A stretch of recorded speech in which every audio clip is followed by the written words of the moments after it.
Hello, Jeremy, and welcome. Thanks for offering your time to the Moral Fairground Zoom room for this chat today. So, will you take me through what you do and what inspired you to start this project? Thank you for having us. No, a real honour. It's been quite a journey. I woke up one morning about 6 years ago and had this idea. I had been meeting with NGOs around the world that work with women and girls development, and had realised what a extraordinary challenge this was for these organisations, working with often very little funding to try to impact what is such an enormous issue around the world. And I thought, how do we possibly create a new funding stream so they can accelerate their impact? And coming from an entrepreneurial family, I thought, what if we could create a business solution? This was before I'd never heard the term social enterprise, or it never even occurred to me. And it's been so exciting to see this whole space sort of coalesce into such a dynamic part of business. But at the time, I was just driven by this sort of sense of both purpose and passion, and also anger about what I had seen globally. What I now call the ancient issue of our time, which are the structures and belief systems and ideologies that hold women and girls back from realizing their potential. And to me, it just seemed that I had a responsibility to try to do something. I didn't realize how unusual it was at the time, and even now for sort of a man to be engaged in these issues, but it seemed very natural to me, and I knew I had to do something. So we have an olive oil business, and we were selling online in the US. And the idea I had was very simple. What if we could flip the model and actually use our brand to give back with every sale, but do so with complete transparency? So instead of saying, oh, we give 1% of profits, no one knows what that means. We gave a clear amount. So say $1 with every sale. And I thought, what if we could actually let our customers choose where it goes? And then we could, because I've been meeting these development projects, I thought, wow, there's so many. What if we could give our customer the choice based on the issues they specifically care about? And what if we could use digital tools to show in real time how much we're raising and where it's going? And little did I know that would become the foundation to this platform, which, with an enormous amount of kind of determination, stubbornness, and we have built, and there were lots of different iterations of it as we worked out the user experience and how it would integrate into websites. But it seems to have grown into this unique platform globally for retailers to really simply give back with every sale, build this into their brand as a unique and meaningful proposition beyond their product. And what's exciting now is that working with a platform like IEqualsChange or doing something like this is becoming a must-have for retailers, as they realize that consumers are spending more on experiences. Consumers are wanting to buy from brands that have a clear purpose. They're wanting to buy from brands where there is an alignment of values, brands that reflect their own values. And so we're sort of entering this exciting time, both as a social enterprise platform, which is really being supported by what's happening in society at large, even amongst mainstream retailers, where they're realizing what was once a nice to have is becoming in 2018 a must have. I really hear you speaking to the growth in social awareness of the impact of our choices, both in purchasing and in being more conscious about our business practices and being able to give back. I'm noticing, actually, as I have your website open, I'm seeing the donations happening, and the total of donations over $800,000 as I'm watching the tally grow. And I'm just inspired by the projects. Can you tell us a little bit more about the projects where the money goes and how it's making a difference? Yeah, sure. No, great question. Look, it's funny, we get in our small team and we love to look at that feed. It sort of gamifies it, where every morning we're like, wow, how much was raised overnight. it's very exciting and humbling. Look, we're working on the main area. Our focus is women and girls empowerment. We do have some other projects, but that was and always will remain our focus. So we're almost half of our projects in Australia. We're working with projects across from Rwanda to Indonesia to Papua New Guinea, up through into the Solomon Islands and Bangladesh. And we break them down into key pillars of development. So it's girls' education to ensuring that girls can remain in school. Issues like in Uganda, for example, a girl will miss school because she doesn't have access to enough sanitary napkins during her period. And so that is having up to 11% impact on her capacity to earn a livable wage over the course of her life. To ending violence, working with UN Women, some projects that are ending trafficking projects, where a particular project with the Dara Development, they intercepted a container of children being trafficked from Nepal into India. And they've now rehabilitated these children, returned them to their families where safe and possible, and now have put most of these children through school and are going on to achieve remarkable things. $9 a day in Rwanda keeps a girl in school another day, preparing her a specific curriculum for the private sector so she can go and get a job for her and her family. So it's really humbling and exciting and very moving to be able to contribute in this way. And we partner slowly with NGOs, and our goal is not to have many projects, is really to identify who's doing some of the best work in their areas of development, who have been committed to communities for at least a dozen years, who are sourcing both their staffing and supplies, and really just helping unlock those community-led solutions to address the issues that they've identified they need in their communities, rather than anyone foreign coming in and saying, we believe you need a school, when they may not need a school because there's a school down the road, for example. So the goal is to, as we are creating a sustainable funding stream, so these projects can responsibly accelerate their impact over time, and do so in a way that is in conjunction with the community. It's international development. In fact, any kind of development is not simple. And so we're really committed to partnering with people who are experts in their field and just help them do the work, and for us to ultimately get out of the way.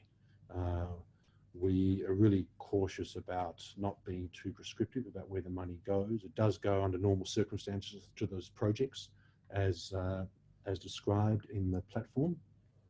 But we really want to kind of, robbing from Peter to give to Paul, take these funds in a way so that essentially the one focus is to make that dollar with every brand that they're giving as valuable as possible, so that they get a marketing return on it, understanding and using the levers of business, and then to make sure that goes to some extraordinary projects in Australia and around the world to impact the lives of women and girls.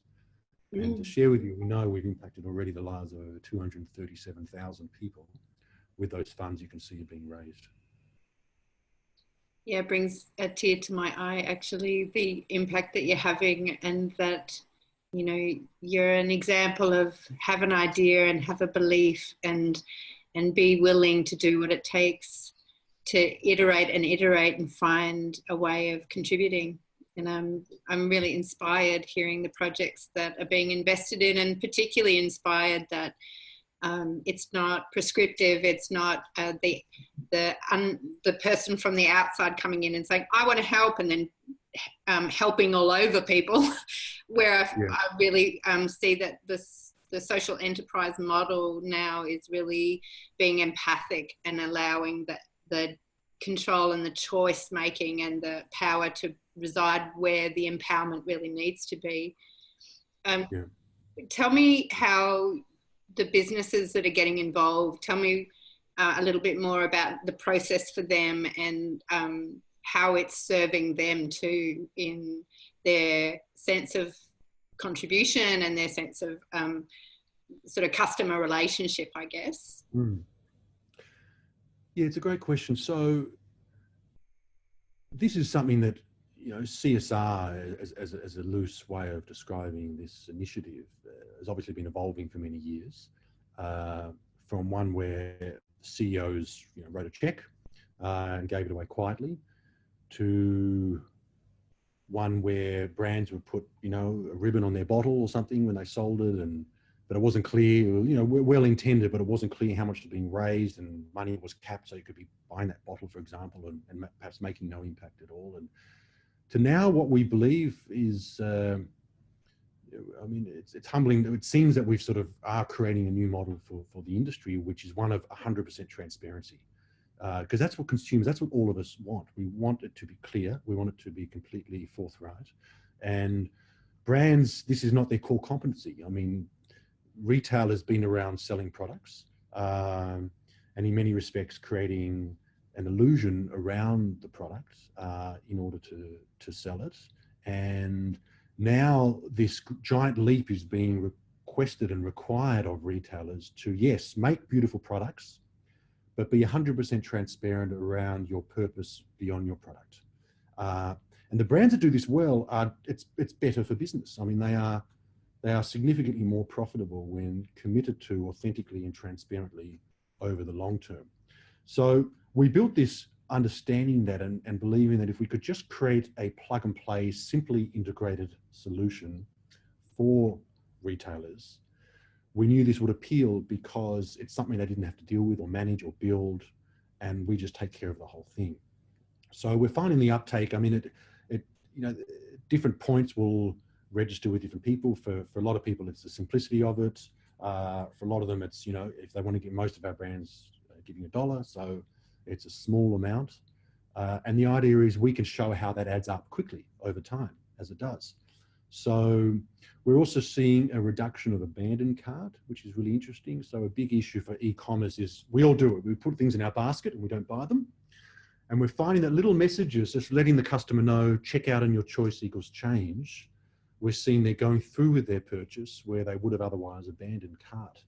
And that is actually driving brands additional revenue beyond the cost of their donations. Because you can imagine, we send them one extra sale, it's only going to cost them another $1 in donation, but they might make $100 in revenue, depending on the cost of goods. So we're continuing to test that to get more and more results, but it's an example of how something like this can be very good for business. Of course, engaging your staff and being able to send out newsletters about the impact you're having and people's lives you're changing, and not just sell, which we're all kind of over. We're wanting to engage authentically with the brands we care about. And I would even call this, I believe we're at the early stages of what I would call purpose-driven commerce, where alongside your product, you must clearly and transparently communicate, you know, what is the issue that you're committed to serving, who's the community that you're serving beyond your product. And the fact is, this speaks to our common humanity, because we all care about something, and this paradigm of business at any cost is not sustainable. And most business owners don't want to just do business at any cost. It's just the structures around how we've always done business. And so by providing a simple solution, we're kind of tapping into that innate desire in all of us to want to give back, to want to exist and to work for something bigger than ourselves and bigger than just profit. And if it can be made simple, which we've done, we're seeing this great take up as a result of that simplicity and a result of the impact and the return we're able to drive back to those retailers. There's so much more to this, I'm sure. And one of the things that I'm curious about from a social enterprise point of view is, what were some of the challenges? What were some of the hard points of, you know, when was there a struggle that you had to work through to get to where you are now? Just because it heartens for the job for the rest of us, knowing that it's not always an easy ride to get these sorts of projects off the ground. Tell us about that. Never an easy ride. I don't know which part is ever easy. It's, you know, they say it's hard to start a business, hard to start a charity. It's crazy to try and, you know, do the two of them together. Look, it's been countless hours for 6 years at no personal sort of reward for me beyond financially, beyond just knowing we're building something important, whose time has come.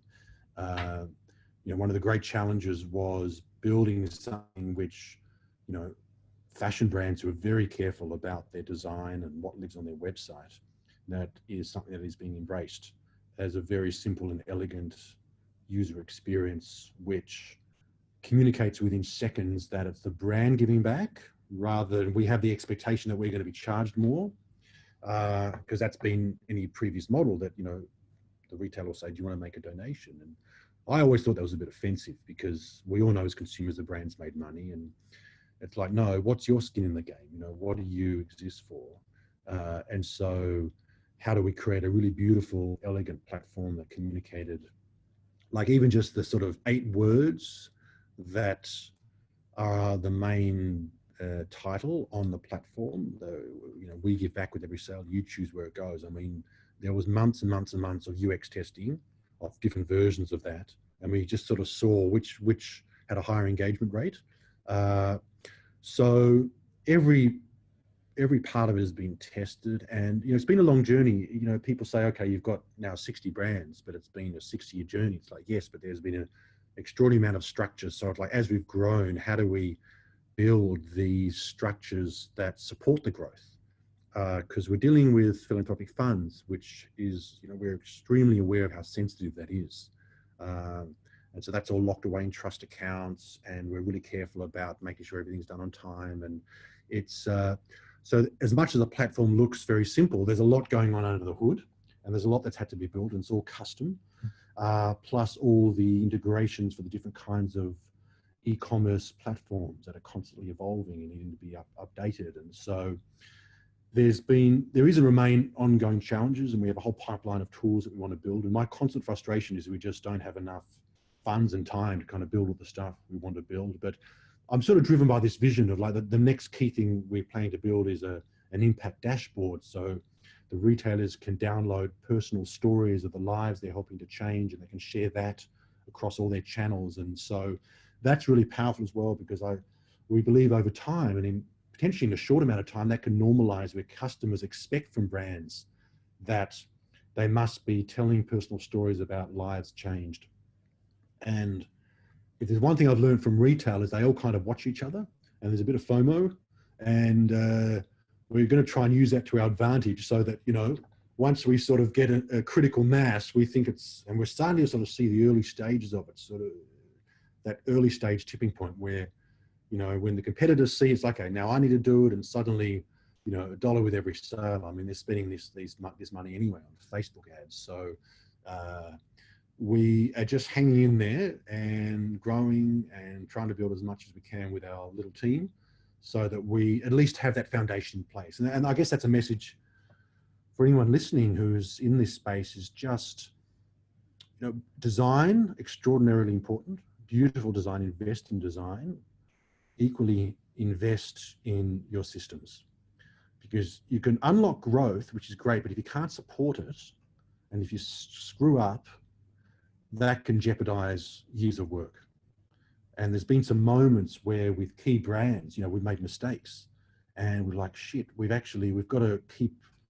got stuff we need to keep building, because I can see how we've outpaced, you know, a particular one of our configurations on the database. And it wasn't a priority till it was a priority, but sometimes that can really come back and bite you. So I sort of see it almost like, you know, you grow, and then you sort of need to wrap your structures around that growth to keep supporting that growth.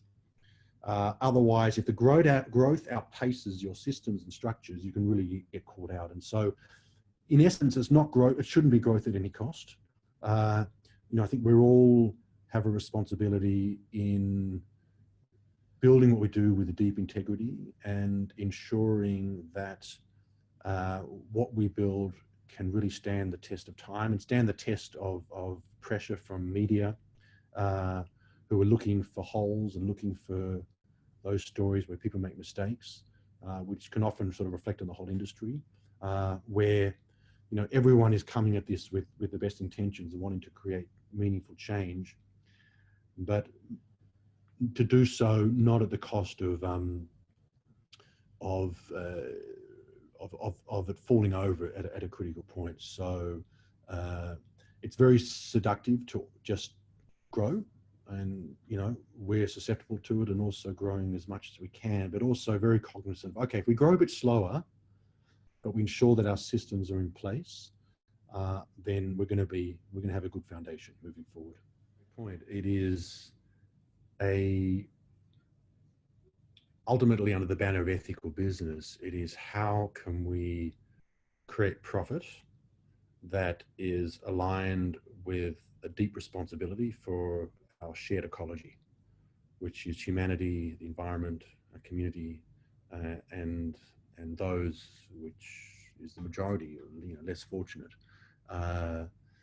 And one thing we can rely on is that human beings, it's not like it's business and it's everyone else. I mean, it's just people bumbling along, right? Mostly we don't know what we don't know, and people are operating within structures that have been around since the Industrial Revolution, which is sort of profit at any cost, growth at any cost. And we're seeing the implications of that growth on extraordinary inequalities of wealth, on environmental degradation, which is no longer sustainable, and 40% of the planet, living on, less than $2 a day, and struggling, for the next meal, and it's not sustainable. And we're seeing now, it's very serious business leaders step up now. So, we have quite purposefully not worked in the social enterprise space. We've actually gone out to the major retail conferences where no one is having these conversations. And we've been this sort of crazy outlier, sort of, politely harassing lots of people to say, look, give us a chance to talk about this.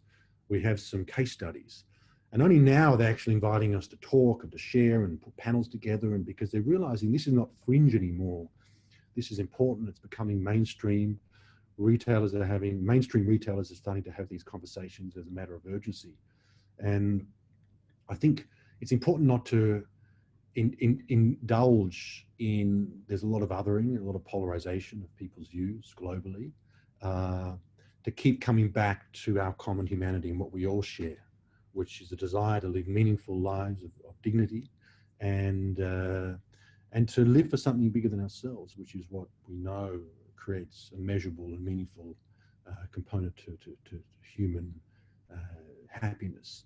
So it's been an interesting journey to engage with those larger retailers, and really exciting now to see how they're really opening their doors and saying, okay, it's time. What have you built? What's going on? We need to now learn about this.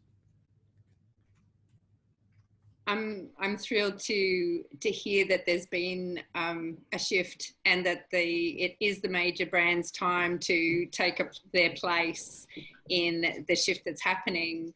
I feel excited that you're going to be at the Ethical Enterprise Conference this Thursday and Friday. I'm really grateful that that you put yourself in for the finalists. Congratulations for being in that list. We look forward to seeing you at the awards.